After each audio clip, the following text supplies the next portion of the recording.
Hello. Hello, everyone. Good evening. Welcome to this evening's Education Affairs Committee meeting. If everyone is ready to begin, I assume that you are, I will call this meeting October 14th, 2025 to order. We will begin the meeting by taking roll call, the members that are present. I'll begin with Mrs. Mary Jo Rukowski-Smith here. Miss Nanette Whitsett here. Miss Christine Dole. Miss Michelle Williams here.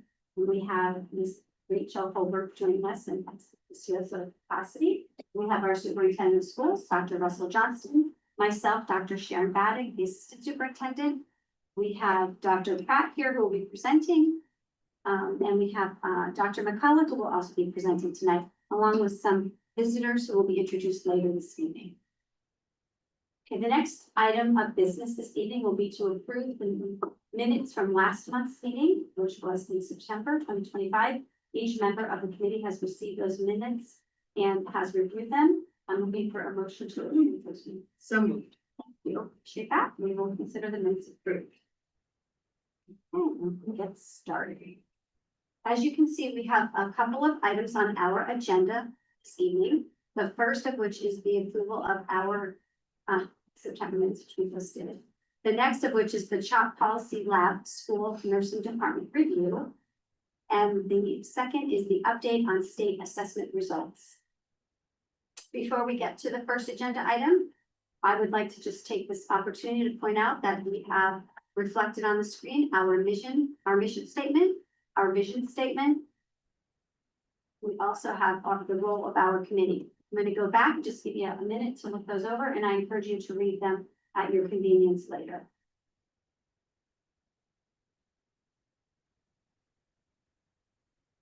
Okay, and the role of our committee. And with that, I would just like to review our meeting protocols.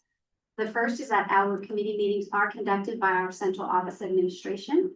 The second is that our board member questions will follow each agenda item.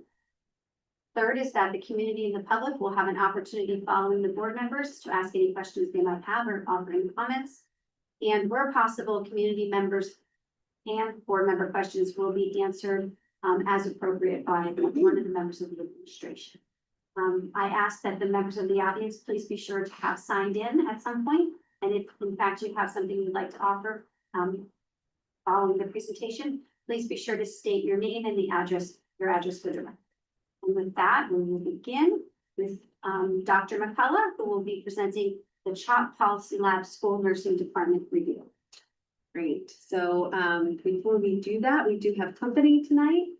So I have two representatives from CHOP, and I'm going to have you both just introduce yourselves. I'm Dr. Alex Timko, a clinical psychologist and faculty in Policy Lab, where I'm a member of our adolescent health and wellness and behavioral health portfolios. And I'm Dr. Tracy Wasdorf. I am Director of School-Based Programming for Bullying and Aggression and in the Center for Violence Prevention. And all of my work is in schools, which is why I'm involved. In the audience, we also have our nursing department chair, who was Ms. Deb Sweeney, who was integrally involved in this review. And we also have Ms. Rada from also from CHOP here just to listen in. And we've been back and forth quite a bit during this whole process. So we do have the mission for CHOP's Policy Lab there. And CHOP Policy Lab has a rich background. I don't know if you want to sort of just talk briefly about those items that we have on the screen. Okay, so Policy Lab faculty and staff have collaborated with a number of community partners over the last several years. And those projects have focused on improving children's health. We've worked with local YMCAs, we've worked with the National Nurse-Led Care Consortium and the Franklin Institute. And probably most relevant to this relationship was a collaboration with the Philadelphia School District in 2019, where we sought to assess and improve school health services for the district, which is very similar to the work that we did with the Wallingford-Swarthmore School District, and that we're here to discuss today. Thank you. So just by way of background, those of you that were on the Pathway Strategic Plan, Pathway 4, One of the conversations around our nursing department was just recognizing such a shift after COVID, and recognizing that some of our systems and procedures needed to be reviewed, better understood, and perhaps some recommendations for some growth in the department. It most directly connects to Pathway 4.4 initiative, which has to do with developing and implementing program appraisal tools. So not individual evaluations for individual staff, but looking at a department or a program and saying, how do we know that this program is successful? So it most directly connects to 4.4, but it also has a connection to 4.1, 4.2, 4.3. You'll see that a little bit more as we go through some of the recommendations. So just as a reminder, we have tools to assess departments and their effectiveness. I've listed some of them up there. We use the TFI for PBIS. We use a tool called SHAPE for our behavioral health. And so we're really looking to see, can we do something similar with our nursing department? That was really a key part of why we were doing this. But again, you're going to see connections into 4.1 and 4.3, connecting it to social emotional learning, some wellness, social emotional supports. So you'll see kind of some threaded connections as we go through. So the purpose of this review from CHOPS Policy Lab was to evaluate our school health services offered throughout the district, analyze staffing assignments and current caseloads, provide concrete actionable recommendations to align with school health services within that strategic plan, and to create a framework for continued evaluation of school health services. And that goes back to the program appraisal tool that I mentioned earlier. I will turn it over to the experts to talk a little bit about the framework and guiding principles. All right, so we wanted to keep this evaluation as grounded and as evidence-based as possible. So we used the framework from the National Association of School Nurses, and that divides school nurses' role into 4 buckets. So leadership, quality improvement, care coordination, and then functioning as community or public health professionals. So we used that framework as a gold standard to work towards, and it guided a lot of the information that we gathered. But the framework also maintains students at the center of the work of school nurses. So we also use student health and well-being as another guiding principle throughout the work that we did. Okay, so to conduct the Sorry, that's okay. I was so excited. I got right to the findings. To conduct the evaluation, we took a 2-pronged approach. And that began first with one-to-one interviews of all available school health staff within the district. And that focused on priorities for nurses, their role in the school community, how their time is tracked, monitored, managed, and staffed, and then also where the department is currently strong versus where they may need additional support. And so we then took those findings and we developed a survey that was sent to nurses and administrators in 6 neighboring districts. So if you click the next one, you can just get, oh, no, for some reason we're missing. Oh, I think we're good there, sorry. So the 6 districts that we talked to were Garnet Valley, Haverford, Lower Merion, Radnor, Springfield, and Upper Darby. And the goal of that survey was to determine how the neighboring districts were managing some of the challenges that arose from the interviews that we did with the staff here in Wallingford-Swarthmore School District. So then we took the findings from both of those phases. We did sort of a synthesis of them. We reviewed current evidence, and then we developed a number of recommendations to support and improve nursing services. All right. So first, I just want to acknowledge that across the board, there was just a shared goal of supporting students' health and students' needs, and that the school nurses were widely recognized as having a high degree of adaptability, resourcefulness, and a really strong desire for collaboration. And they were highly valued and well respected by the administration. So I just want to put that out there as the caveat that there's a lot of really positive stuff, and we were focusing here on some growth areas. And our first finding really actually did relate to the workload and staffing model of nurses within the district. And in our interviews, what we found was that nurses really struggled to find time. for all of the duties associated with their workload, particularly those that didn't directly involve care to students in the moment.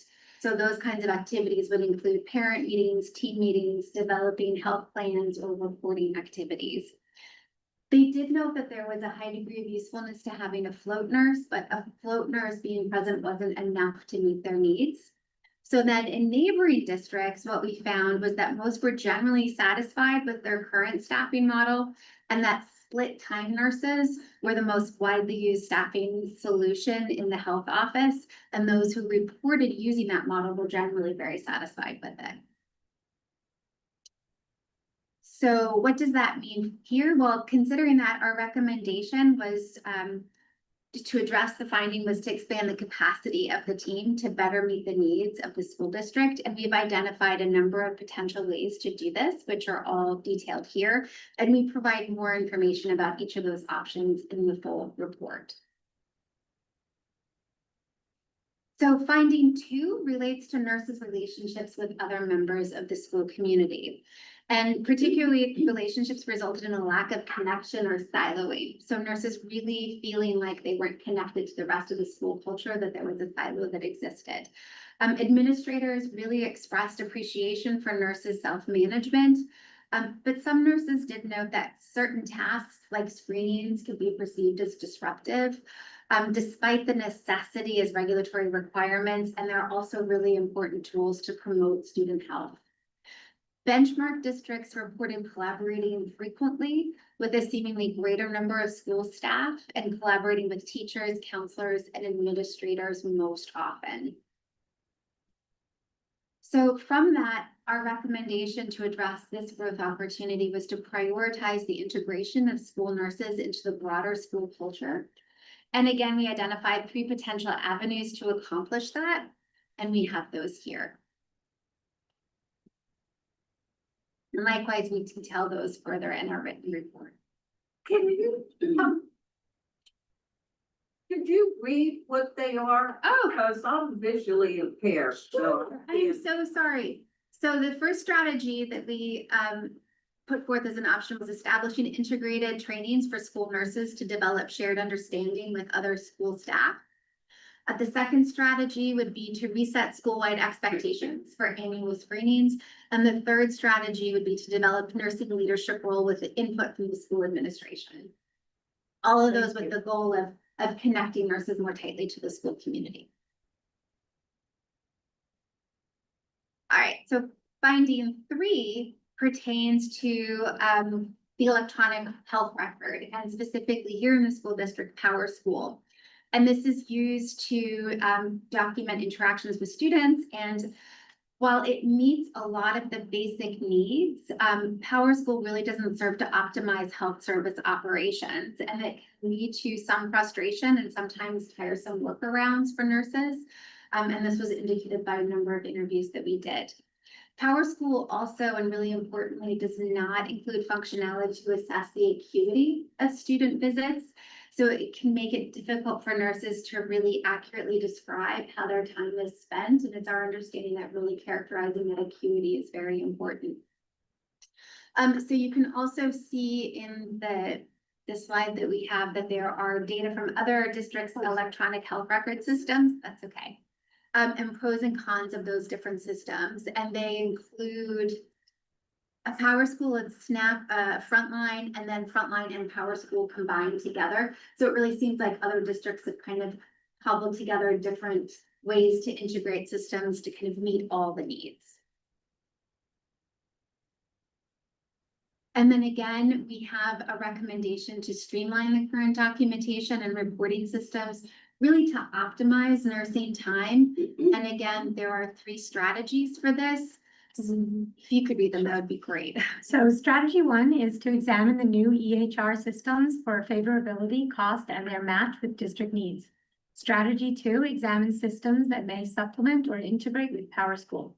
Strategy 3, engage Power School experts to optimize the use of the current EHR system. Okay.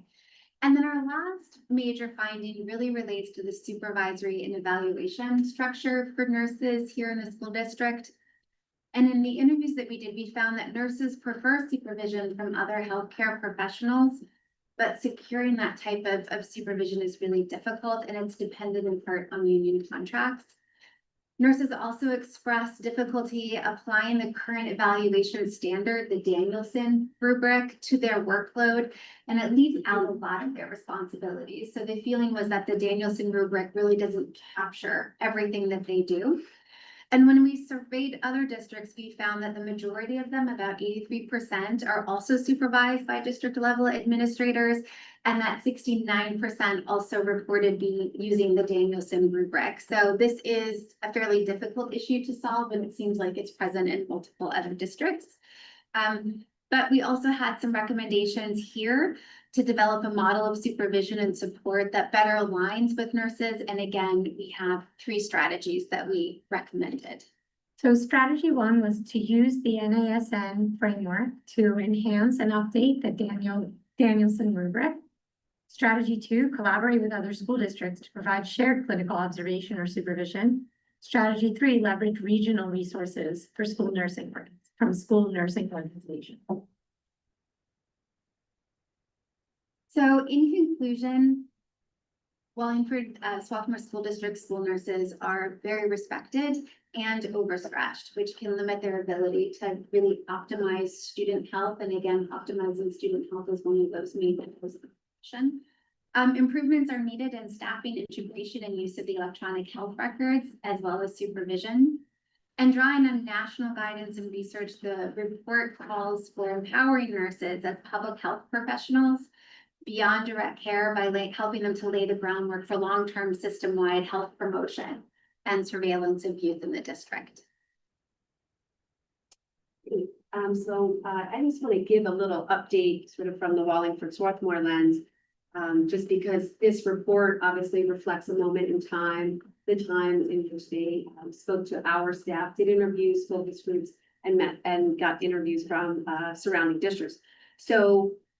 But while this was happening, it was a very collaborative approach with CHOP, and we were getting feedback and bouncing ideas back and forth. So even prior to the finalization of this report, we did add 2 full-time staff nurses. They're non-certified school nurses, but 2 staff nurses. 1 to help support at the elementary level and 1 to help support at the secondary level, allowing for nurses to have some access to having a second person in their office that allows them to attend meetings or work on reports or create individual health plans or speak with parents. So that was one of the things that has already taken place. And I just listed next to it what recommendation they align to. We had a much more centralized focus on health screenings this year.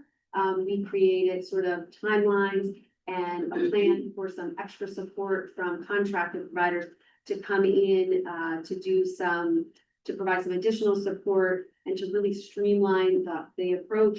And we sort of set a deadline for finishing the screenings, and we're able to work together to kind of make this a much more centralized approach.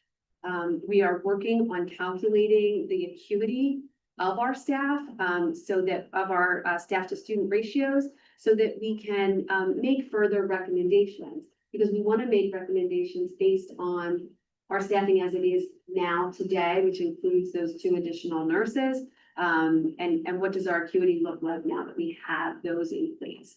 Our school nurses, in order to get out of the silos that were talked about, are now included in PBIS Tier 2. They're taking on a role in our drug and alcohol prevention intervention work, working with our counselors, our health and PE folks, and kind of working together in a vertical team structure. We have identified, with the help of CHOP, a program appraisal tool. So we will use it similarly at the end of this year to establish a baseline. And in terms of evaluation and revision of the role of the school nursing department chair, that has been happening probably for the last 2 years. It's sort of a work in progress, but we've certainly established a much more involved role for the department chair. And I think that work is going to be ongoing. You know, how does she help to support this process? And how does she help in the overall sort of establishing baselines and goal setting for the department? So those are things that have either happened already or are gonna happen this year. And then we have a set of some things, and I don't necessarily need to read through all of them for you. But already we've kind of made some connections to some things that might be possible.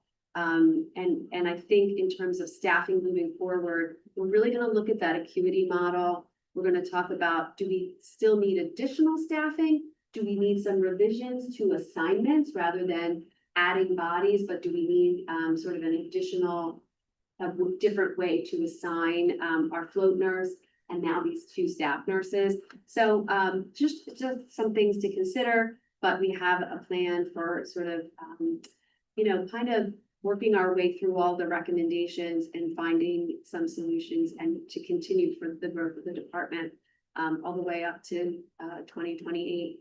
And so again, I don't feel like I need to read through all of those to you. However, just to let you know that the recommendations are all connected very much to some future money thinking. And with that, we'll take any questions before I let our CHOP team go. But any questions about the process, about the report, about our nursing department, anything at all?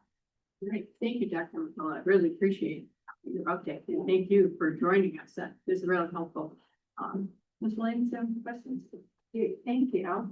First of all, this was really interesting to me, actually. So a few things. When was all of this done and how long did it take? It started last year, and we started doing interviews first, and that took a couple of months. Then we created the survey. And then we gave the schools how long? We gave them quite a few weeks and then we To had to pay respond, them and we a had few to get them times. to Yeah. respond.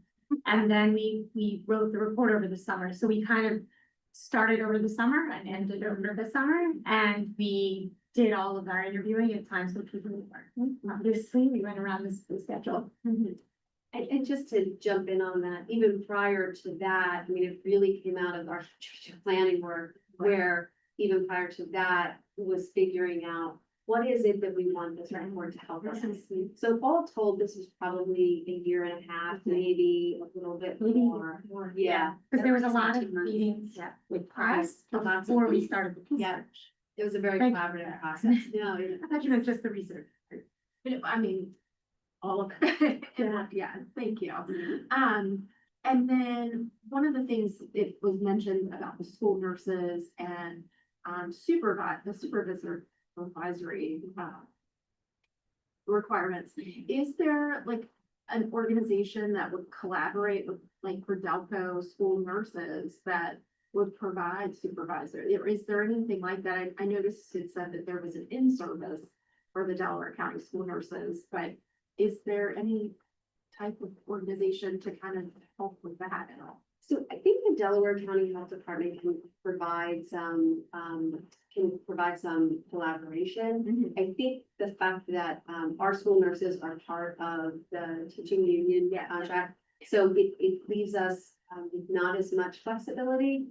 That said, one of the things I think is going to be really important is for our team to self-assess the department, the program, using that tool that was identified, because I think that really helps us identify areas of weakness and areas for growth.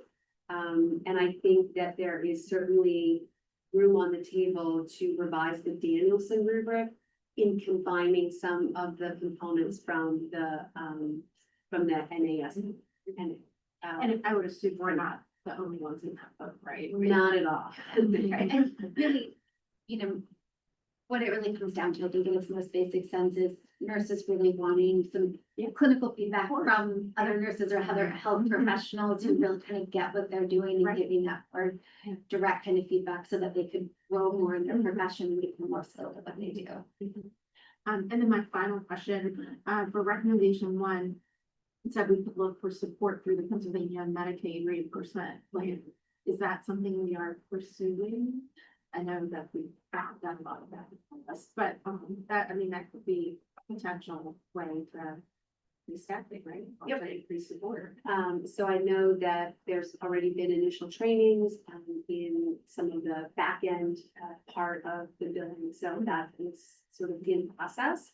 I don't know that that will yield any funds this year necessarily, but what it does is sort of create a foundation for moving forward. Yes, and that was something Dr. Baddock had sort of put in motion even prior to the findings from the report, so that was sort of another place where I felt that we were kind of getting ahead. Thank you. Yeah. Thank you very much. It's fine, Ms. Bullock. I do have a couple of questions. Thank you very much. In every district I've ever worked in, the school nurse has been more than a school nurse. And so this really just, you know, this is on paper and confirms what I've already known. I mean, they are just phenomenal, super people who do far more than healthcare in our schools. And I would actually like to, on that, just take a moment to acknowledge Dr. Samantha Turner, who is a nurse scientist, and she was a key part of our Turner team. And Sam spent quite a few years as a school nurse, and so she brought that very unique perspective and lens. She has sadly since completed her training at CHOP and is now in Boston and wasn't able to come down, but was integral in preparing this. So we did have a nurse and a nurse on the team who was able to really provide that lens, and I agree, superhuman. Yeah. You know, so, I mean, obviously, when you hear all of this, so one of my initial thoughts is we have to make sure we're supporting, you know, as best we can, you know, and including getting creative if we have to about how we do that, but you know, because we're all trying to do more with less these days, but it's just really important that we do that. You know, and I guess along those lines for me, so I have two questions. One is just, and I think you alluded to it, Dr. McCullough, but how do we know that these sort of status updates are working? Like, how will we visit them? What data will we be using to sort of tell us that it's helping? You know, how will that look? And then just well, I'll go with that first. Yeah, so one of the things that came from the report is a recommendation for a program appraisal tool. We need to take this year to get a baseline, and then each year, and it will help us to goal set and sort of self-monitor. And very similar to how we sort of do it with the other departments. And it has a lot of value, both in sort of collaboration across the schools, but also in measuring sort of where are we now, where do we really get to, create measurable goals and targets, and it's assessing whether we're meeting those targets. So it's really important. And will that be an annual thing? Yes. Or, and will that include, obviously, it will include our nursing staff? It will be done with our nursing staff. Right. Yeah. They'll be That may seem like a basically. silly question, but. Yes. And Nurse Sweeney has already taken a look at the tool, feels like, you know, has a good sense of that it really will help to better assess our department. Okay. And then just a sort of aside. So you mentioned a split time model versus a floating nurse. Are they the same or are they different? Is that, I don't understand that. I can go back to it. Go back to this thing.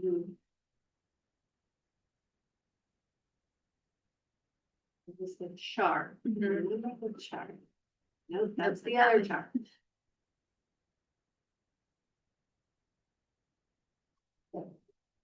Sorry. Right there. Okay.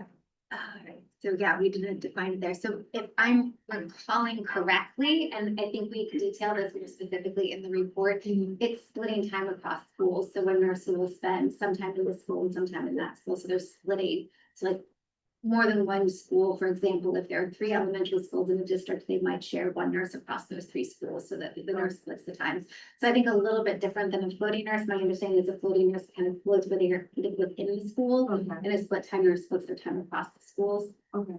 If I'm remembering correctly, but that is discussed more explicitly. Okay. Okay, yeah. Thank you very much. Yeah. Ms. Vincent? Yes, hi, thank you very much. I have a couple questions.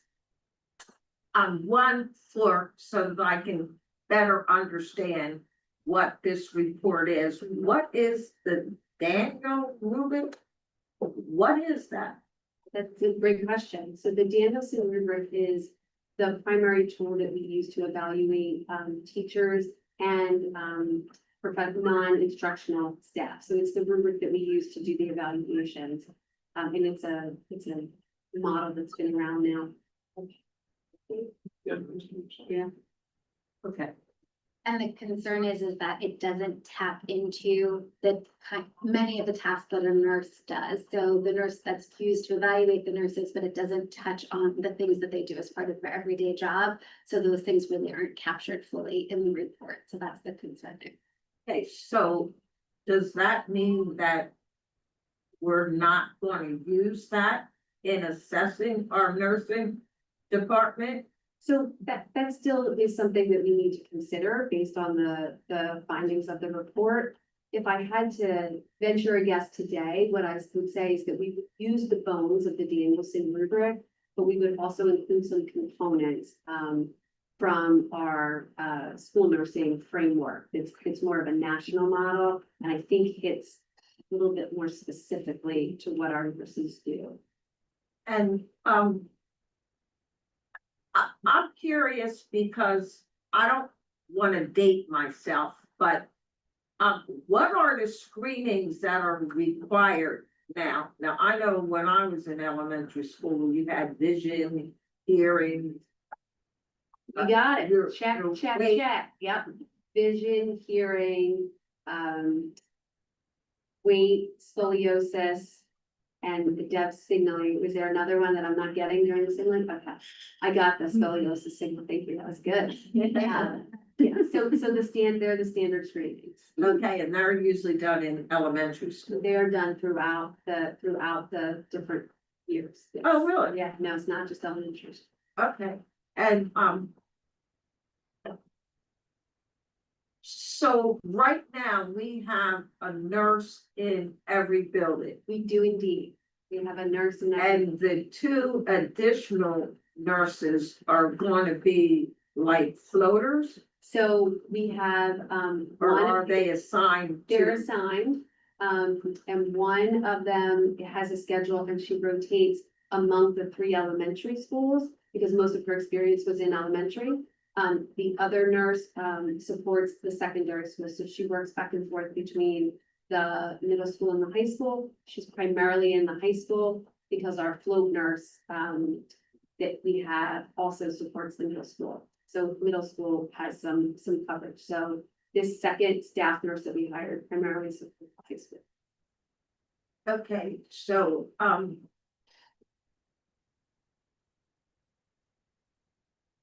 what are the duties that are part of the job description of the 2 nurses so that I can understand how the budget monies are being used to support the nursing staff? Like, was it worth spending the money? I'll defer to Dr. Rob. Do you want me to answer or do you want to have, nurse Sweeney? I don't want to put Nurse Sweeney in that position, although she's shaking her head for all those listening. Yes, it was worth it, but I'll let Dr. McCullough. Okay. Give a response. So, yeah, I think there's a lot of things we need to figure out in terms of, is it helpful? It is helpful. That said, do we need to, instead of doing it, you get one day at this school, one day at this school, do we need to really look at the caseload of each nurse and assign a nurse sort of based on that rather than having the same weekly schedule? There's some things we still need to determine with this, but what we do know is that it's helpful to have that support for our nurses, and it does allow them to be part of some of these other key initiatives because, like Ms. Doley said, like they're not just doing direct services for students. Now, we use Power School for assessing. We use Power School as our record keeping system. So that's where we store our vaccination reports. That's where, when there is a student visits the nurse, that's where we keep the notes. That's where we maintain the documents for nursing. And it's through Power School. Okay, so it's not a use for assessment. screenings. It's used to store assessments and screenings, but not to do assessments and screenings, correct? Okay, so,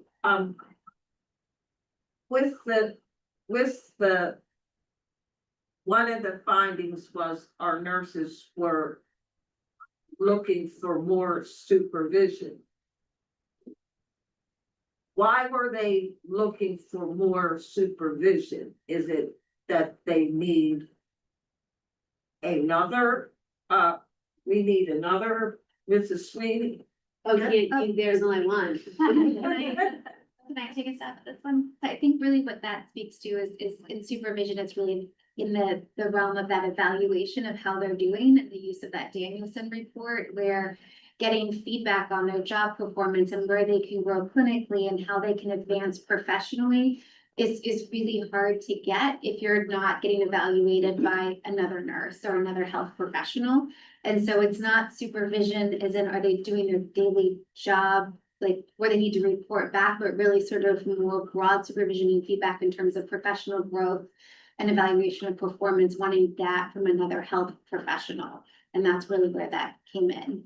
Okay, and one more, this is for you, Dr. Baddock. You did a presentation on the professional development calendar. But I don't recall it specifying training for the nursing department. Or is that not required, that they, that they're, so that they're current with the research and studies that are going on throughout not just our county, statewide, and just being current with the, like, having a retreat where they meet with other school nurses in other districts so that they can talk about what's going on and maybe collaborate, network that way between the districts, so that something that's working really well in one area that we might not be using, that we could bring that skill back to here. But I'm back to professional development because they are union. What is the schedule for nurses as far as professional development so that they grow and expand their education and knowledge? So in the professional development framework, we are very committed to differentiating how we deliver professional development so that we keep in each of the different groups, nurses being one of them. And so when we build out a PD day, for instance, there's a section devoted to student services specifically, and under that umbrella of student services are all of the different positions and professional positions and otherwise under that umbrella. And then Dr. McCullough and Dr. Sandberg will work together with the respective groups to build out specific PD geared toward that group. So in the framework, it's listed, we have building level opportunities, and then we have curriculum level opportunities, department level. And so it would be built out under student services, but that's where we fall in larger framework. And then each specific PD day has a spreadsheet attached, and then it's very detailed there. And so Dr. McCullough is very invested in making sure that all the groups that she supervises, and again, this is something we're working to get better at, differentiating those opportunities, to make sure that the groups that she oversees are getting. Okay, it's a really timely question too. I'll just say very briefly, Delaware County, historically has had, sort of an annual, nursing PD, and it for some reason went away, and now it's back. And so, Nurse Sweeney had asked me a couple of weeks ago, like, can we commit to sending our nurses to this event annually? Just because it is a wealth, like you said, a wealth of, resources and information. And so we are committed to doing that. So it's not just professional development among our own district, but, amongst other professional nurses. Huh, good. Yeah. And that'll happen this year? It'll happen next year. Next year. Yeah, they haven't it's being developed and built back up. And so next year will be the first year and we will, have people attending, we'll have nurses attending. Oh, okay. Yeah. I don't have any additional questions but I wanted to thank you and I will look forward to hearing about a baseline evaluation, what we're doing, and then annual reporting to see how we are addressing those recommendations. So I'm glad that you're gonna keep those recommendations active and that we're going to hear about it annually. Yep. So thank you. Yeah, and just a very special thanks to Chalk Policy Lab, who was really collaborative and worked so well with our team and just very much appreciate all that you did and your investment in this project. Appreciate it. So are they still? Excuse me, let me get to Ms. Holbert. Ms. Holbert? Yeah, no, I don't really have any questions, but I do think like what, Mary Jo said about reporting back and, you know, keeping the committee informed, even though I'm not actually on the committee, is gonna be important because I think we're in the year 3 of our strategic, I mean, we're working up to another strategic plan here in a few years, so this will be, you know, this will fold right in to that next process. Looking forward to that. Great. Anyone? Just so you know, the Delaware County School Nurses, we mentioned that, Delaware County School Nurse Association Nurse Sweeney, is, can I just have you, because we are on being Okay. recorded, can you just identify yourself before you answer? sure, I am Debbie Sweeney, I am the department chair for the nursing department here at Wallingford-Swarthmore School District. I heard Delaware County School Nurse Association mention. That is an organization that is developed and run by Delaware County school nurses. Our district has 3 board members out of 7 positions, so I think that's really impressive. We are profoundly interested in advancing school nursing and advocating for our profession. We have currently not been able to have the November in-service days because of COVID. It went by the wayside and has never really gained traction again. Also, many districts had to pull people back for district initiative trainings. So that is why we're asking districts to release the nurses.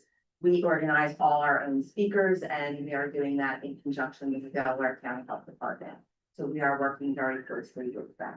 Great, good to hear. Is there anyone else in our community? Thank you.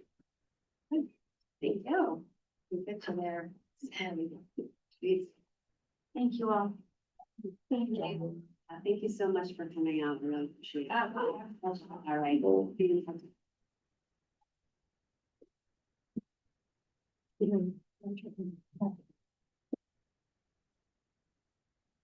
Thank you.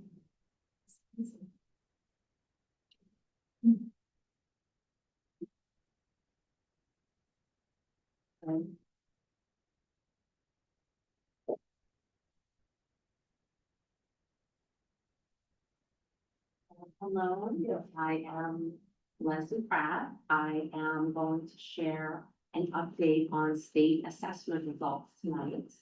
I'm very excited to share some information specific to achievement related to PSSA and Keystones. So before we jump into the data, I wanted to share with you a calendar that gives an overview of the major assessments and about when they occur in the rhythms of the academic year. And even more importantly than knowing when these assessments occur, the commitment of the district to analyze the results of those assessments as soon as possible after those assessment results come in. So for some of these assessments, things like the PSSA and Keystone, you'll see them marked on July on that calendar because in July is when we get preliminary information. So the information I'm going to share with you today, there have been conversations within buildings, within the administrative team, starting as early as those preliminary tentative results that get shared in July. And then those results get finalized in the fall. And they get used to plan for the year going forward. But that occurs every July. And so by every August, you're looking at that more finalized data. In September, you'll see we have Ames Web and we have map data, and you'll see that that occurs 3 times throughout the year. You can see Ames Web in January, map in February, Ames Web in May, and map in May. So this idea of these assessment rhythms are working to create this reoccurring data review cycle and data culture.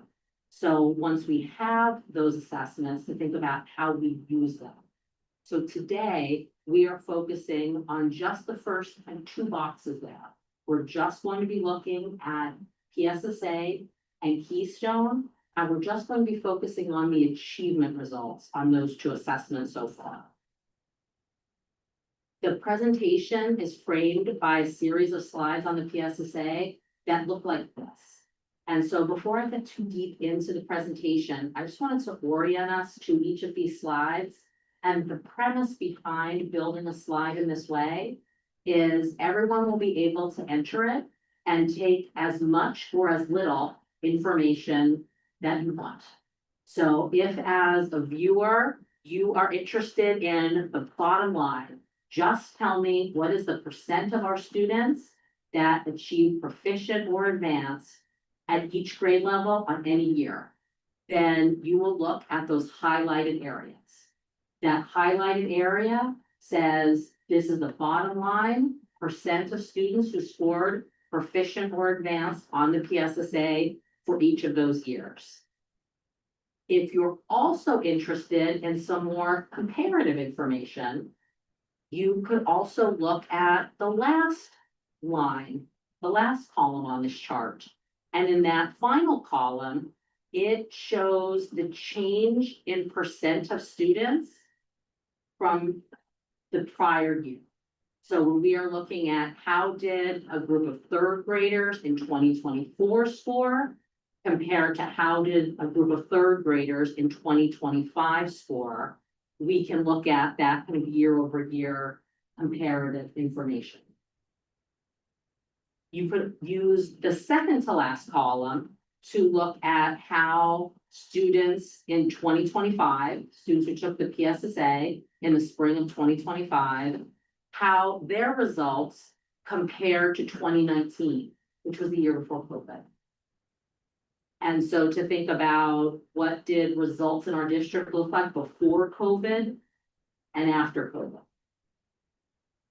We can also look at how our students achieve compared to the state percentage. And so on the bottom, you will see a series of scores that lists what the state percentage of students who scored proficient or advanced each year of the Keystone exam from 2019 through 2024.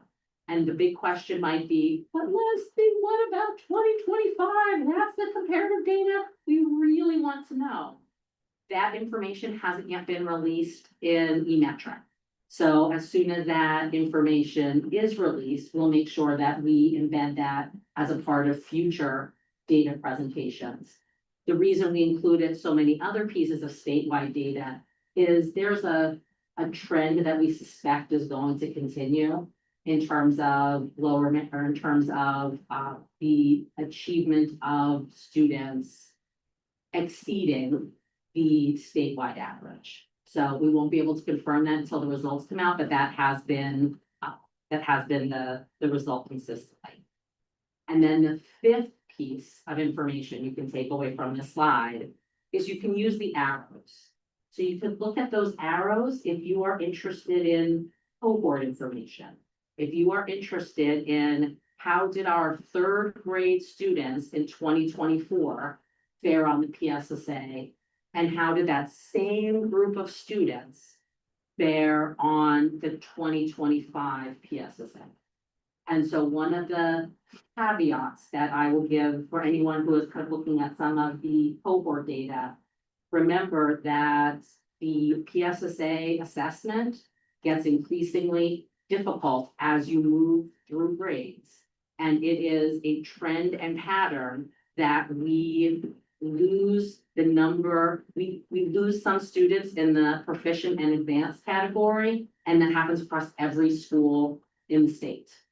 And so as the test gets harder, it does become a little more challenging to achieve proficiency or advanced scores.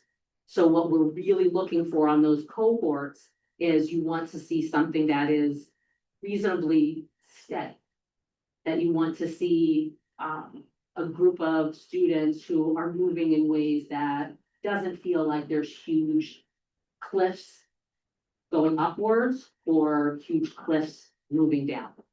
So, and one of the things I will just point out about that cohort data, we also color coded that cohort data. And all those arrows mean is if you see a red arrow, that's the third grade percent of students who went from proficient to advanced.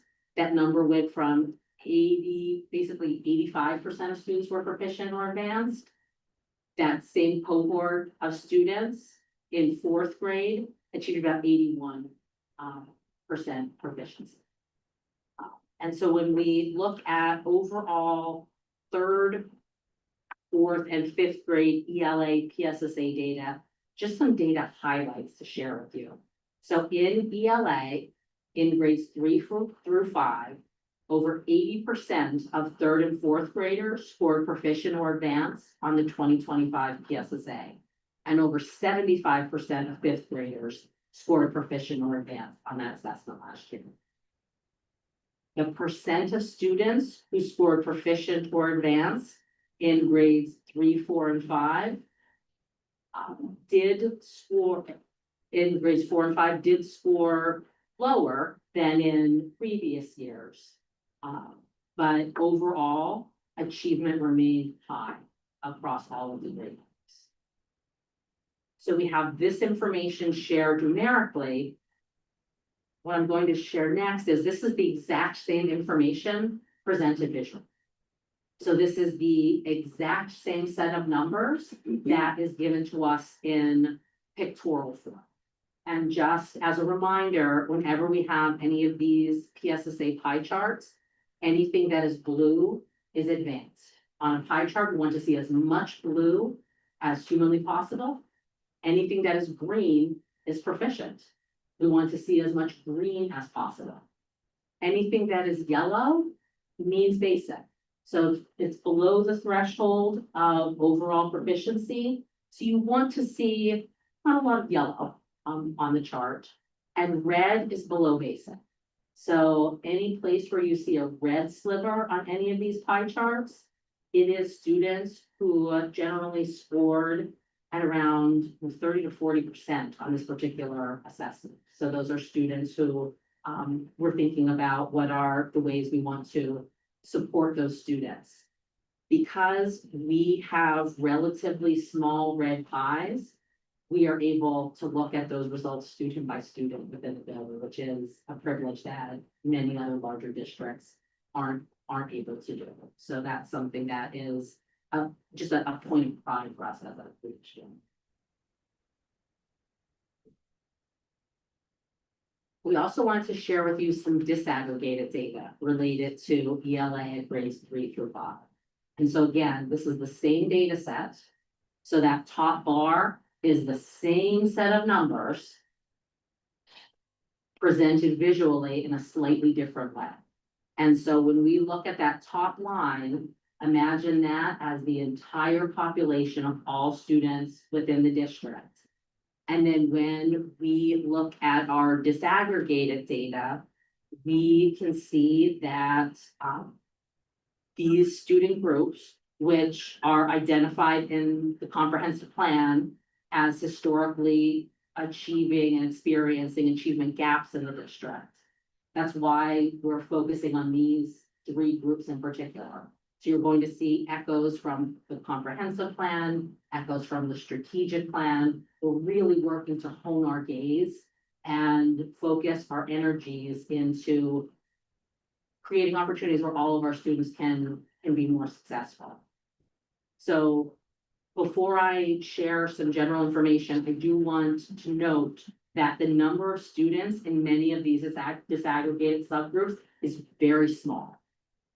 Meaning that a few students can greatly impact how any given subgroup chart will look. And we'll see that especially in the example I'll give you from the high school later on. That these achievement gaps do continue to exist though. And I'm going to give an example of what that may look like. So if we think about the Black/African American population, we have 5 to 15% of the Black population in the elementary grades inclusive who earn an advanced on the PSSA. That breaks down to 3, maybe 4 students at each grade level. So that's how small the numbers are. But that percentage is in stark contrast to the 60 to 70% on average of the Black African American population who scored basic or below basic. And even that number is small. We're talking approximately 50 students. And so when we're thinking about achievement gaps in this particular district, paying attention to the specifics of the students and looking deeply and individually at student data is something that we are working to do better every day. So what steps are we taking specific to this grade 3 to 5 disaggregated data? Thinking on the level of systems, this is a space where the implementation of the new Arts and Letters program, which is designed to provide all students with rich literacy experiences, will help us from an equity perspective. So the great thing about Arts and Letters is that the way the program is designed, every student is provided a grade level experience with numerous scaffolds. And as students increase in their proficiency and confidence, you remove those scaffolds as students are moving to greater independence. That is the opposite of the way many other curricula are set up, where students accumulate and learn a group of sub-skills, and then at the end, you put all of the sub-skills together in terms of grade level expectations. So the very design of the Arts and Letters program is much more aligned with an equity vision, where every student gets access to grade level experiences, and we provide scaffolds and we make decisions for how we keep scaffolds in place and or when we remove them so that students can be successful on end tasks, not just successful on individual subjects. Right, still in the world of ELA, but thinking about data for ELA in grades 6 through 8. So notice exact same chart, exact same orientation. And as a viewer, remember there are 5 different ways that you can enter into this data. There's 5 different ways that you can look at this information. I just want to highlight that the highlighted scores show us that 80% of middle school test takers on average score proficient or advanced on the 2025 PSSA. So at the end of the day, when you're thinking, what exactly am I taking away from this presentation? Those highlighted boxes give you the highest level information related to achievement. The percent of students who earn proficient or advanced in grades 6 and 8 remain below those 2019 averages by 7% and 11% respectively. So that is something that we are aware of.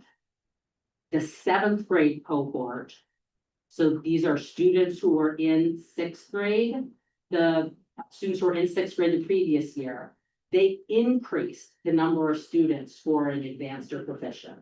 They are one of two cohorts of students where you see that green cohort arrow. And grade 7 ELA scores are also above those 2019 scores. So if you see the numbers are not only listed as positive or negative integers, they're also color coded. And so the blue says this is a positive comparison. It is above wherever the marker is. And the red says this is mathematically below. The scale of those numbers matters. When you look at something like 6th grade ELA at 0.4% difference, that is, we take that with a grain of salt. Like that is something that is a relatively small number of students. Something like an 11-point swing, that's something that we want to look at more programmatically and with more attention to detail. I'll also highlight that, once again, the state averages for 2025 are not available, but if you look at the historic achievement, we expect that trend will continue where we outpace state averages. Again, exact same information in a visual form. And so looking at it in a chart where you get to kind of see and consume all the numbers versus having a second to just look at the pie graph, thinking about the percentage of blue, the percentage of green, the percentage of red, the percentage of yellow. And remembering that blue and green are what we want. The more blue and green on a pie chart, the better.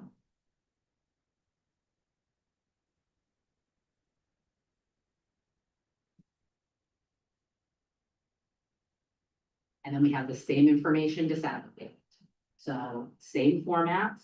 And so while the achievement gap continues to exist in middle years ELA results, the percentage of students scoring proficient or advanced on the ELA PSSA does increase throughout middle school.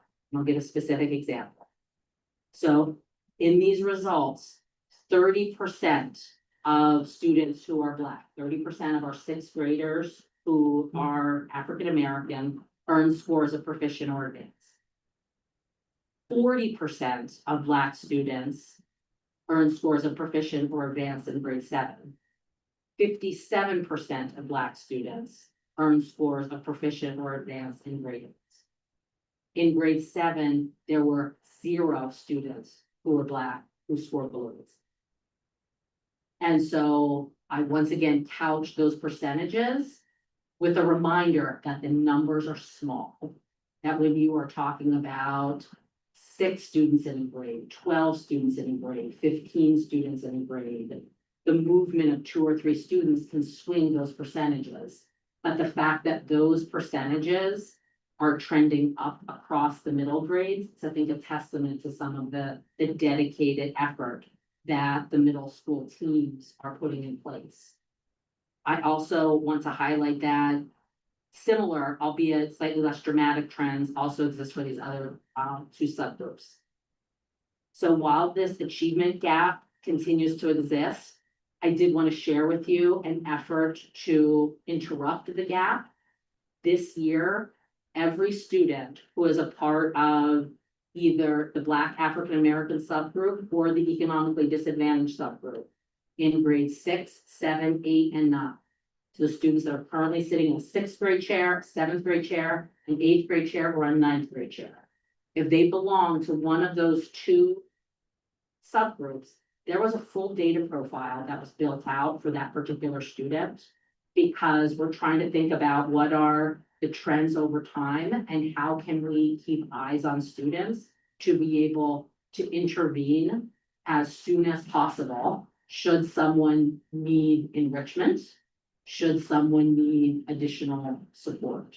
So this summer, for the first time, we built out those data profiles, and the middle school ILT, their data team, used that as a fodder for some of their beginning of year conversation. So I'm really excited about that data informed approach work, that data informed approach should look. Shifting to math. Again, exact same format. And so when we look at math in grades 3 to 5, over 83% of third, fourth, and fifth graders on average scored proficient or advanced on the PSS. So if you are someone who just wants the high level information, you can just attune your gaze to the area that's highlighted. And that is what you can take with you in your mental suitcase. Even more impressively, the percent of students who earn proficient or advanced PSSA scores in math in grades 3 through 5 exceeded 2019 averages. So remember that 2019 is right before COVID.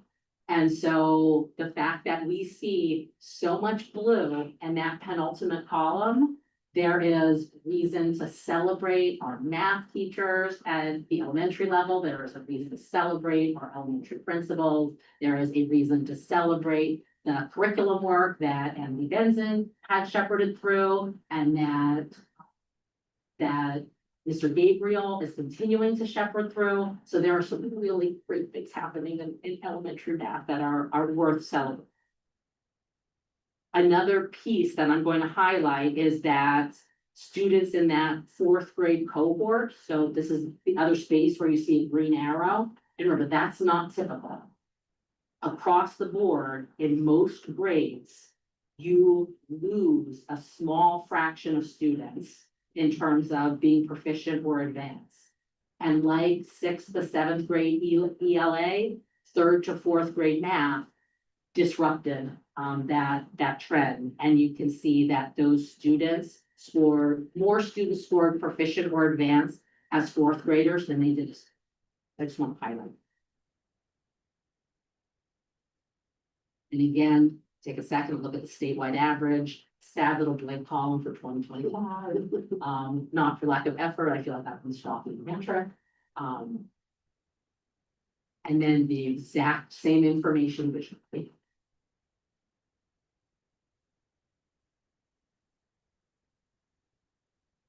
You know, I sound like a broken record, but remember, blue is good. Blue is excellent, green is very good. Yellow, we should be asking questions about, and red, we should generate.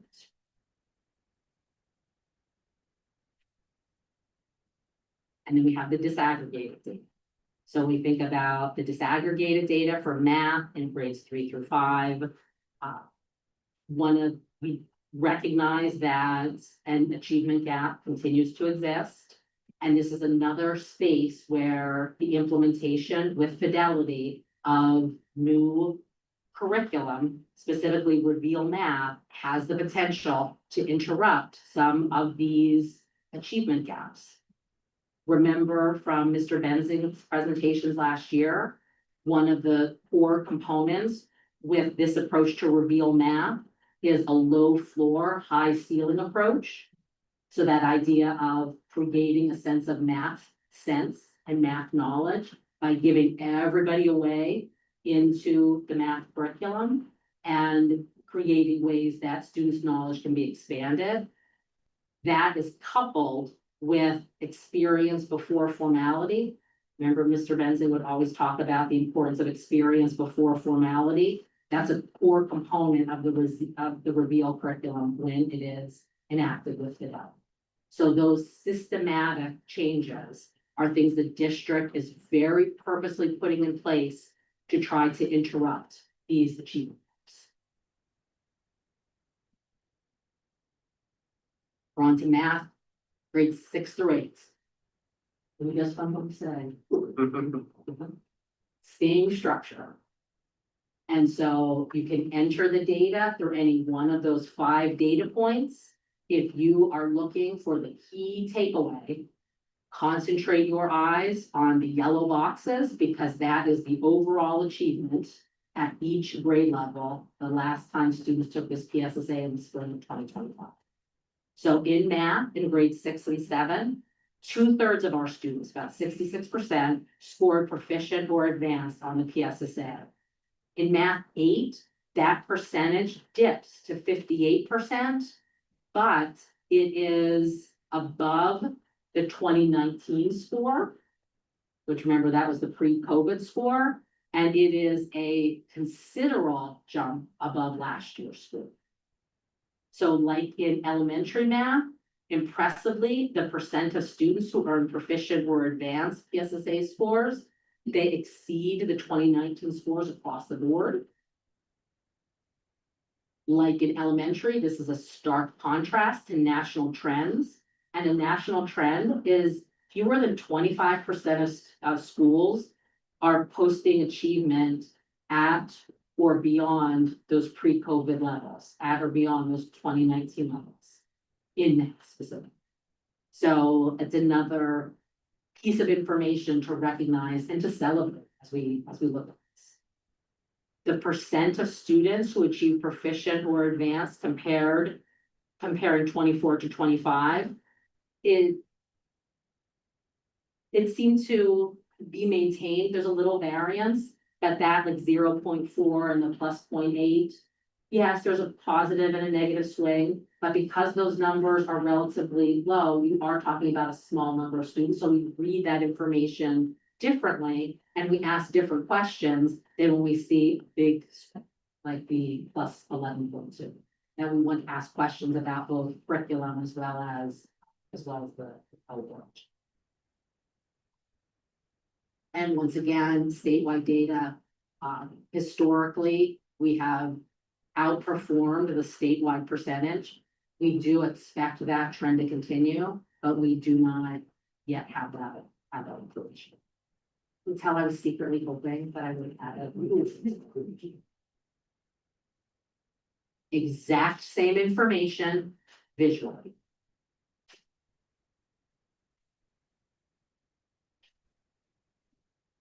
Blue exemplary, green is very good.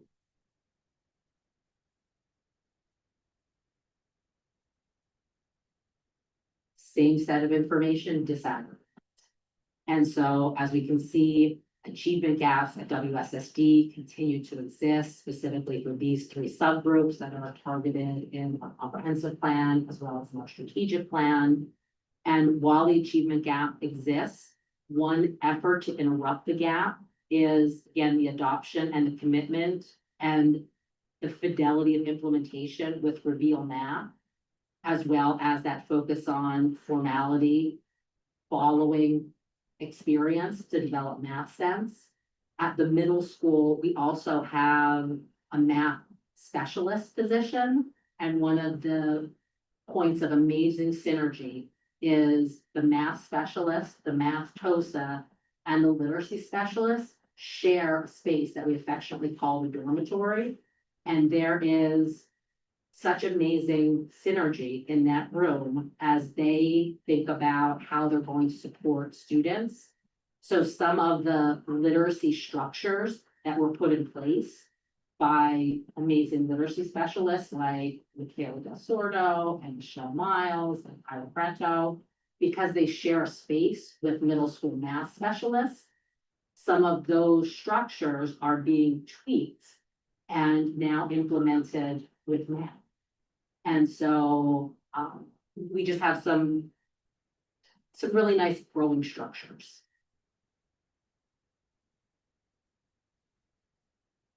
And finally, Keystone results. So as a reminder, Keystones are end of course assessments at the high school. So PSSA is grades 3 through 8.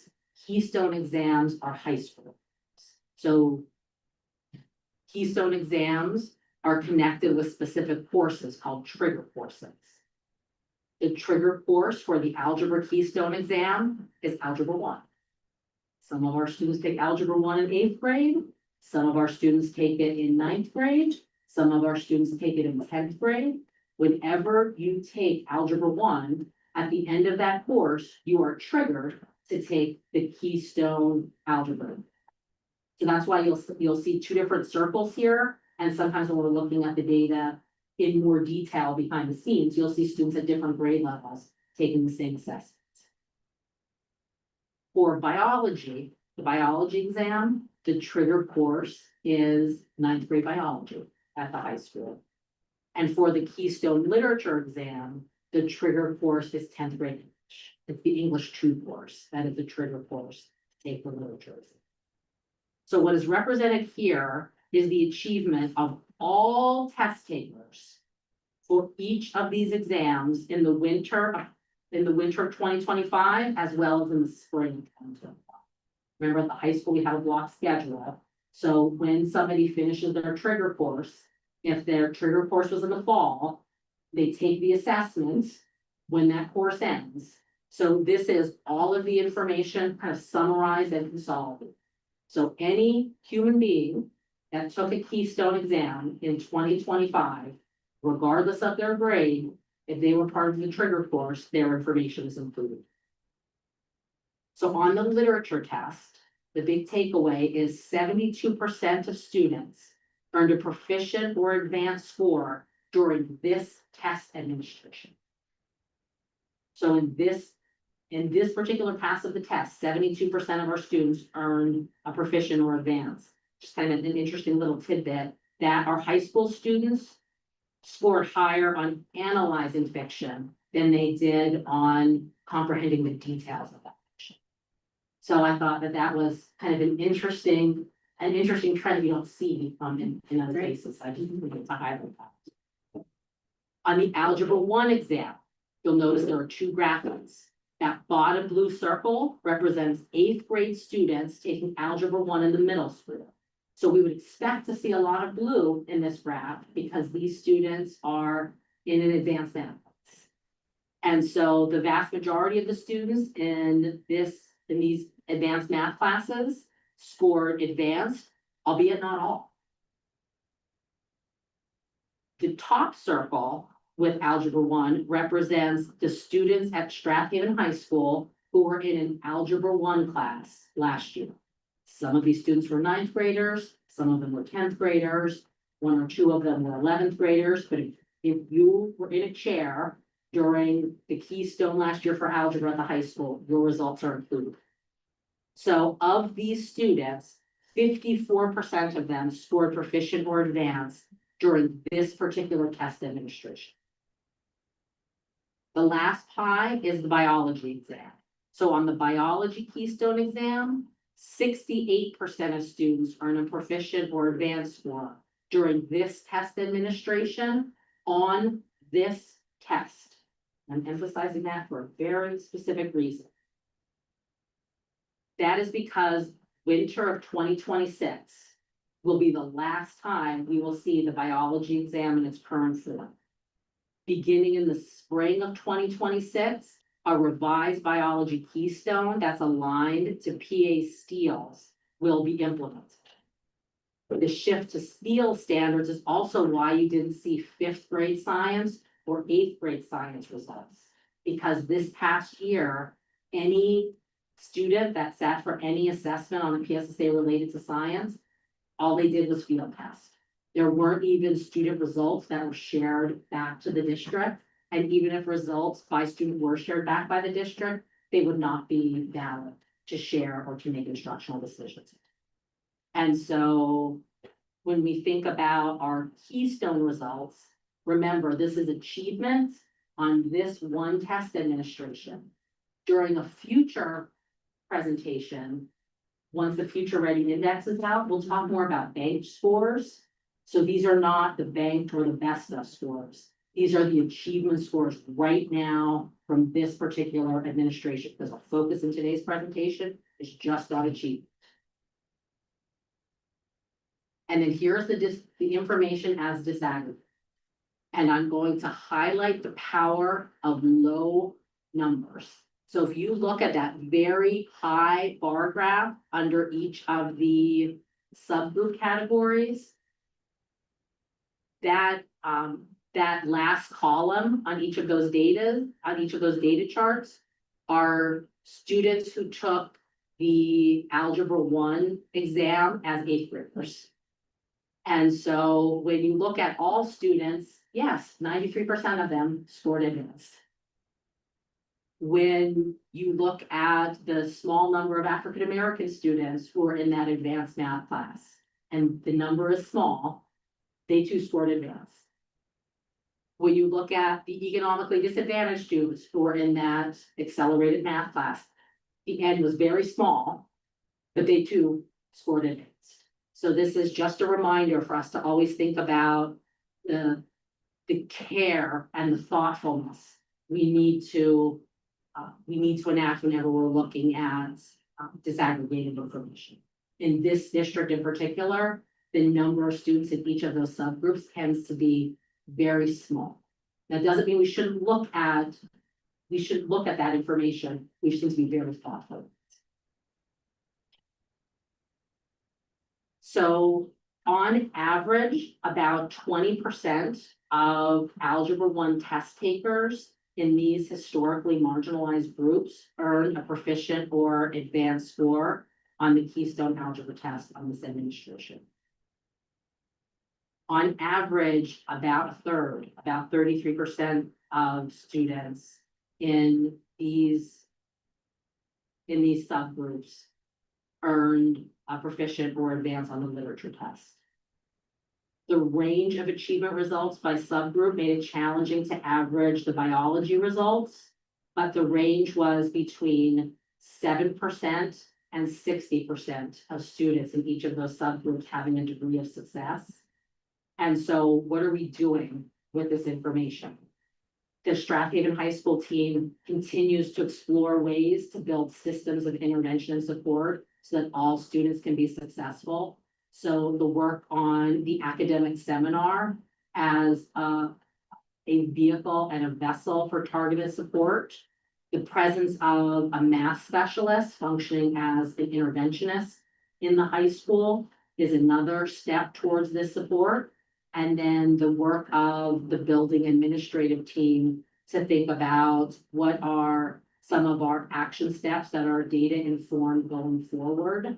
That is another effort that is targeted towards interrupting some of this disaggregation.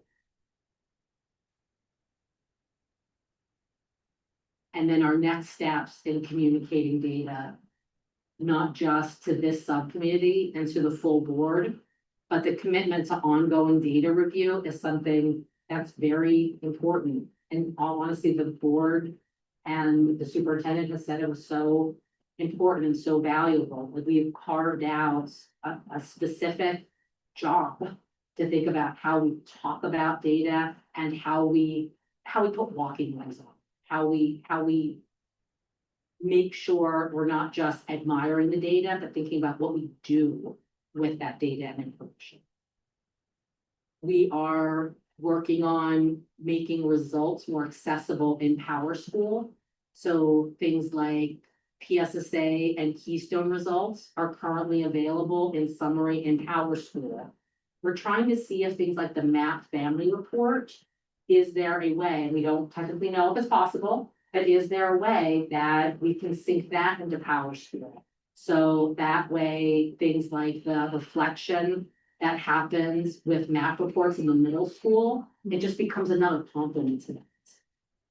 And that leads to that third bullet, giving opportunities for students to reflect on their own learning and to think about what does a data literate culture look like when everybody in the shared space, the administrators, the teachers, the students are talking about data as the story of my learning, the way for me to set goals, the way for me to celebrate my successes, the way for me to say, here's what I need in order to be a more successful learner. There's so much agency and power in that as we think about how we can build that culture over time. And part of the way we're working to build that culture is thinking about these data protocols. So the idea of instructional leadership teams in each building, what is the data vision that informs and guides work? And the instructional leadership team doesn't just sit in a room and map out data, but to think about what are the actionable things we need to do that are good for kids, to think about professional learning communities and what does it mean for teachers in small groups of like content areas to have targeted focused instruction where all means all, for every kid, every day in terms of their learning. And then to think about individual educators and giving individual educators ways of using data in these joyful ways that inform and inspire. So that's kind of some of the ongoing. That being said, I can do any questions. Thank you. Ms. Williams, do you have any questions? Not so much questions, just a few comments. I'm still absorbing all of it, honestly. But thank you for this presentation because this was really well thought and explained very well and spelled out in many different ways, visually, verbally. This was the best data presentation I've seen so far, so thank you for that. I won't lie, I think the elephant in the room is that there's work to be done, right? So, as much as like we are above the state average, we have a lot of kids who are not, parent myself, we're all parents, like, if you're one of those kids that hasn't met the state goal, it doesn't matter that 40% of them have it, like your child. So I think what you said at the very end really resonated with me, was like what we're gonna use this for. So that was kind of the calming of the storm almost. That, the data, it has to be accessible, we have to be using it, all means all. So, because, we have work to do. I am excited to see the results of the new curriculum implementation. I'm hopeful that will be really helpful, particularly ELA is a little bit more concerning than math, obviously. But so those are just my thoughts, so thank you. Yeah, also a comment and then just a couple of questions. Wow, I mean, this was great. This is really where you shine, Dr. Pratt. Yeah. Really, this is your jam. And you did such a good job, not only conveying the information, as Michelle said, but I feel like you sort of trained us how to look at it, which is so important. And then also, I also really appreciated this is what we're doing. That really, hammered the points home and made them a lot more comforting and also actionable, obviously, focusing forward. So thank you very much. So a couple things. One, as you were talking, I was thinking, especially when we were looking at the ELA for grades 6 to 8, I was thinking in the back of my mind, de-leveling. So what I heard you say was that percentages among our marginalized groups are increasing. Did I hear you correctly? Yes. So I couldn't help but wonder, did that play a role? And that's hard to quantify, but it's something I wonder about. So it is something that the 7th grade, actually the entire ELA department, because part of the success of de-leveling was we enacted it in 7th grade, but the entire department contributed to that build. And so everybody felt great ownership in that work. And your exact question, which unfortunately we will never be able to give a causal answer. But the idea that in 7th grade, there are 0 African American students who scored below baseline. That in 7th grade ELA, it is the one ELA grade where you have that green cohort arrow. And again, we can't assign causation, like we can't, the data, we don't have a big enough data pool in order to draw those kind of conclusions. But your exact question is the question that is rippling through the department as the 8th grade ELA team. This is their first year of it. So, the other thing I was wondering about was, you talked about really pulling apart the individual student data for those numbers that didn't achieve proficiency. So one of the things I wonder is, are we looking at things like attendance? I know that that's a factor in standardized test performance, and I just wonder, are we getting down to like that granular level, or who's attending and why are they not attending? Can we do to improve that? So thank you for that question. That is such a beautiful question, and it's an opportunity to just highlight some of the amazing work that is happening in our middle school, especially with the teacher leaders and the administrators who are doing data work in the middle school. The joy and the struggle of building out a data profile is, it is much more robust than just how did you achieve on one particular assessment. So for these students, their data profile includes the entirety of their history of PSSM. It also includes their current and their historical grades once they get to middle school, so you don't really have grades in elementary school. It also includes their math data. And we spent a lot of time on text dependent analysis. It included the sub-score of their TDA. In addition to that, we have some data systems that allow for ongoing tracking of attendance and behavior data and information.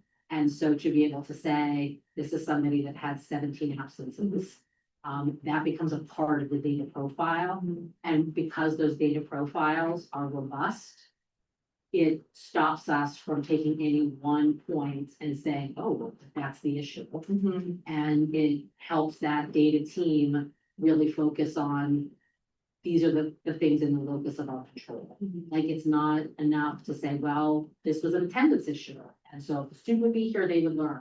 I don't know. There are also 15 other things within our control, and if all means all, then we read this profile thoughtfully. Right. And then I think the last thing I also just wanted to throw out there, I think we're doing some sort of, providing some sort of local tutoring, but maybe it is at the middle school, is that correct? So let's shine a light on that too, right? Absolutely. Yeah. Absolutely. Yeah, if I could take that one very briefly, that is an initiative that Dr. Bensenga is really passionate about. We're launching now, but it's not launched yet. So it's underway.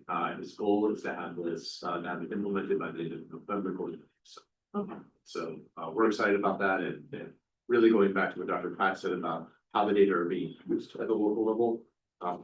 We are also setting up our professional learning, our structural learning team at all the schools. And so he wanted to work with his teachers at the beginning of this year to look at these data, understand who might need that intervention, set up the system, and then start providing it. So it's been very much led by the teachers to help determine who are those students who need that intervention. We'll launch it successfully. So that's yet another, what are we doing? That's it for me. Thank you very much. Thank you.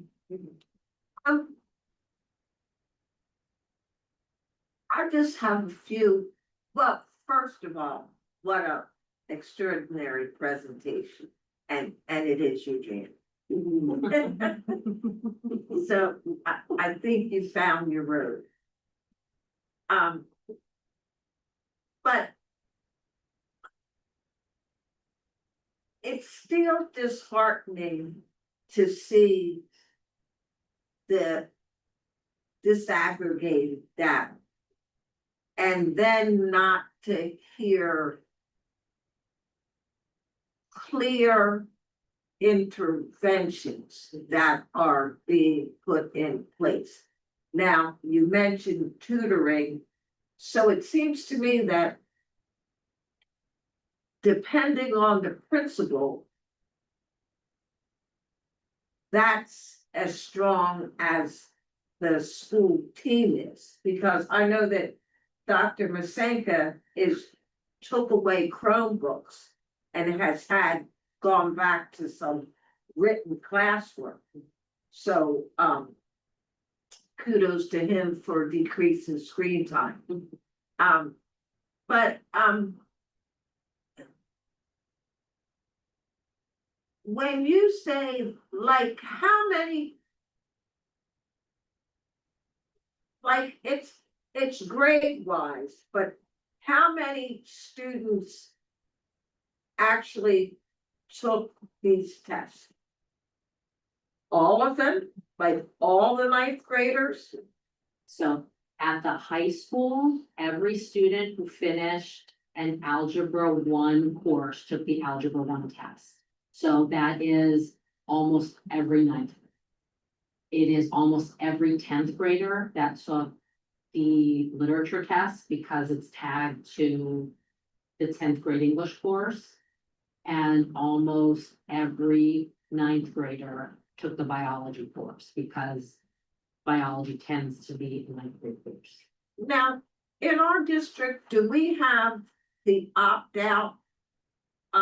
Parents opt out for their child not taking a standardized test? We do have a small number of opt-outs. One of the things that we'll talk about in a future presentation when the Future Ready Index is out, maintaining a 95% participation rate or higher for the number of students who take an exam factors into your school score. And if there's ever a moment where the participation dips below 95% participation, every student below that threshold gets scored as a student. And so it is, student, if a parent opts out, you can only opt out technically for religious reasons. This district historically has never dipped below the 95% participation rate. And if there is ever a dip below that 95% participation rate, it has some pretty dramatic impacts on your building level scores. And we've seen that happen in other schools. It has not happened. So when it for standardized testing, there could be several caveats to that because a student could have severe anxiety around testing. So their scores are not going to indicate whether they're proficient or they're going to score below because they're just so anxious about the test. So, are there, and that's part of the mental health part of that. So is that only like students with IEPs that directly have a diagnosis, or does it take into the fact the undiagnosed population of the school? So like a student with ADHD that has not been clinically diagnosed, but exhibits all the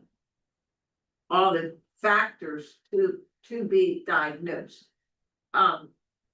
Like how is that part of the disaggregated? No. Schools don't diagnose.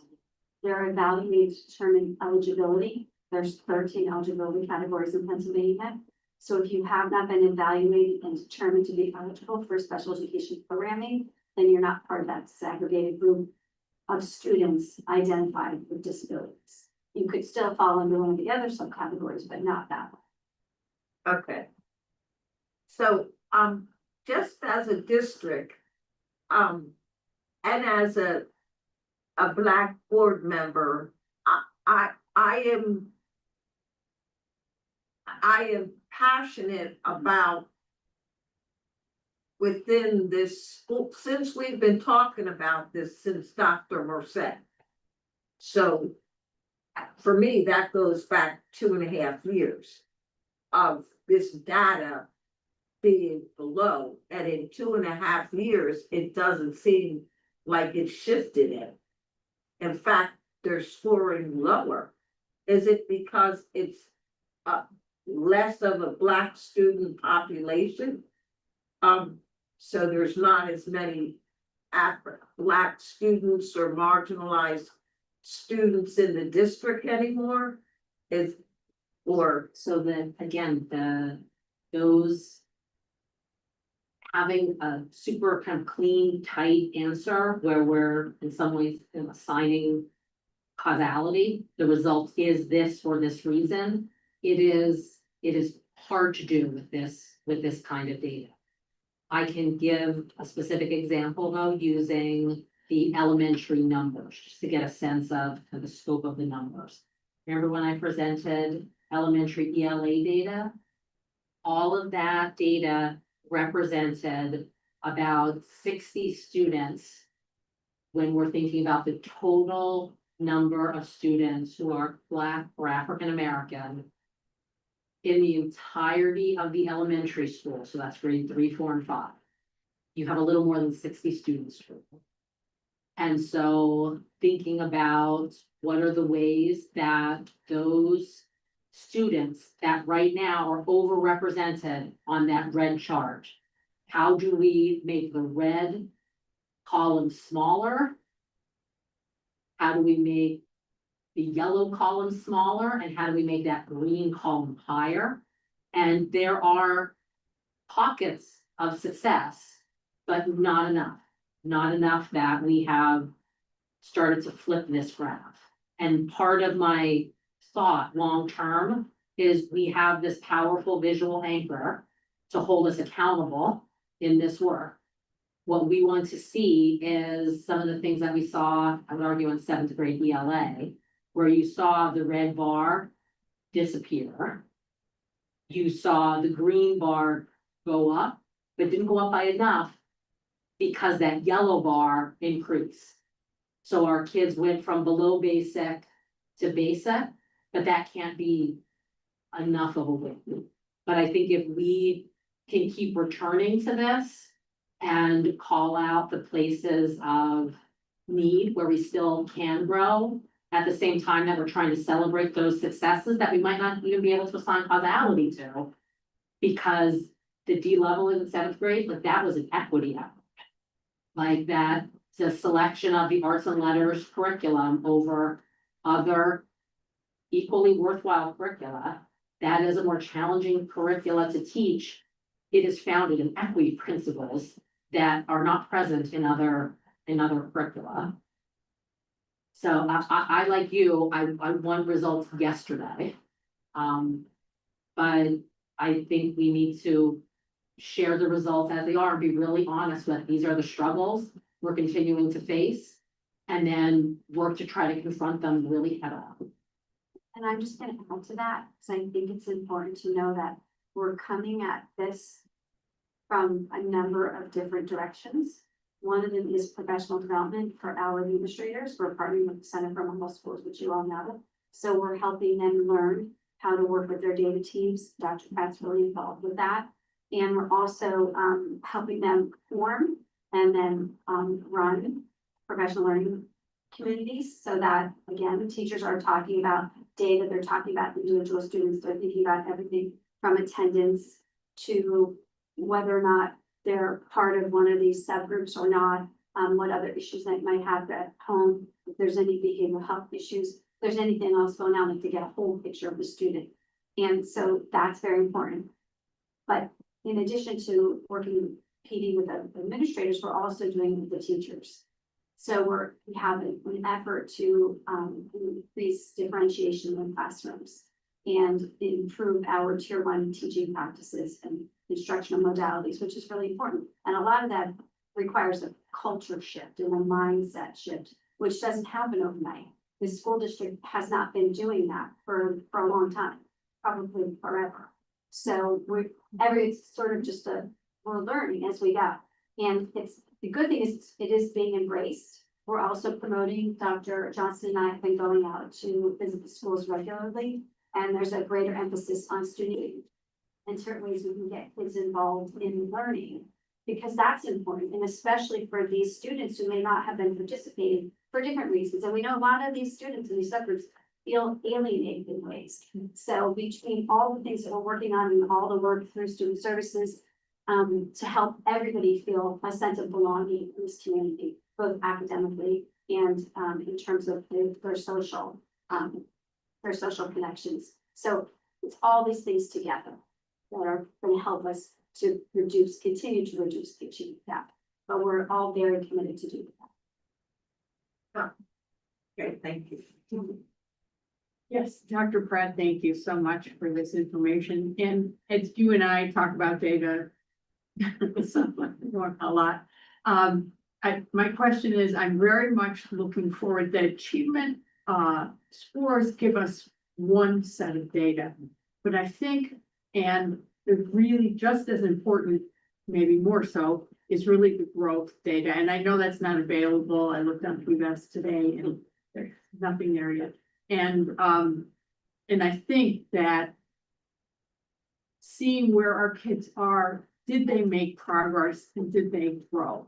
Is, we get our kids at certain places on the continuum, but our job is to get them to grow. So I am very much interested in seeing the growth data as well as the achievement scores. So, and then to see it continue to give us data in a cohort fashion. Let's see if kids are making growth, third grade, fourth grade, fifth grade, sixth grade, and are we, so I'm asking, please, when you get that data, I know it's not available yet. And then when you get that data, if you would be able to share that growth data with us, because I think that's terrifically important. Yes. Brevity is the soul of wit, said no one about Leslie Brown. So I thank you for that, and appreciate your coming to us with this. This is great. This is helpful. This is what we do. This is it. This is really what we do. So thank you. Ms. Olber. Yeah, again, thank you, and just to kind of put together some things that other people have said here, like, we did, we kind of worked around the edges when you were first hired on this, like, when you first hired the first time, and it was like, we talked about the importance of data, collecting data, we had to get the systems in place, we had to get certain mindsets in place, but you're right, it is a cultural, it's going to be more of a cultural shift. It isn't like we haven't done anything, but there's still a ways to go. But we couldn't have done it without some of the things that we have done already. So I wanna, just say that, and I remember it was from you that I learned the difference between growth and achievement. So years ago already now, and it's been 3.5 years you've been on this board, not 2.5. At the same time.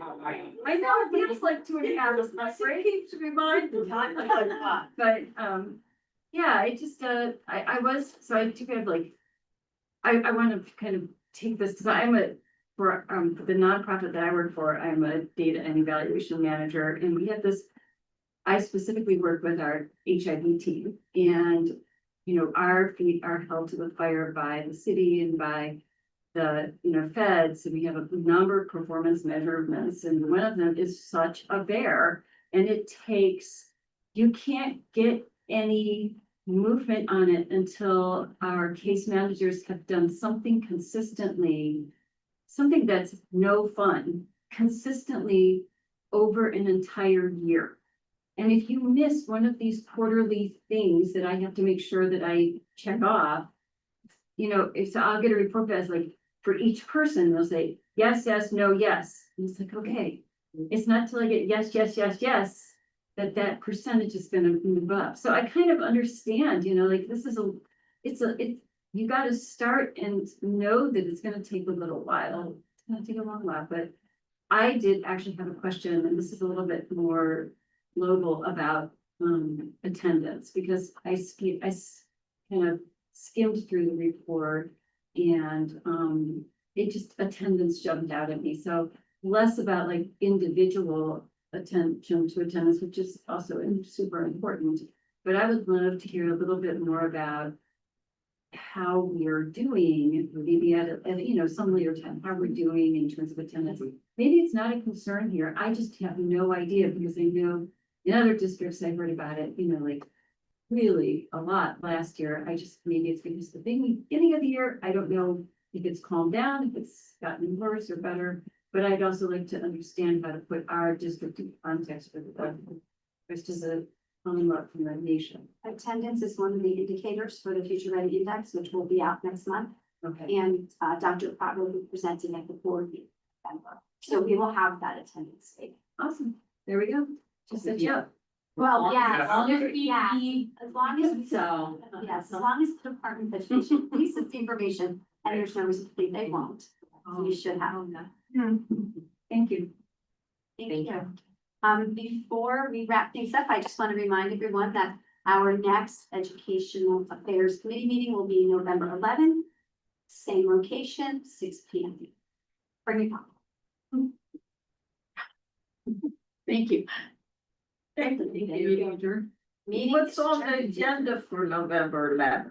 Do you know yet? Do you know, I just have my computer open to look that up. I know we're gonna be going over, one of the, there is the curriculum. We're gonna go over the, status of the curriculum rollout.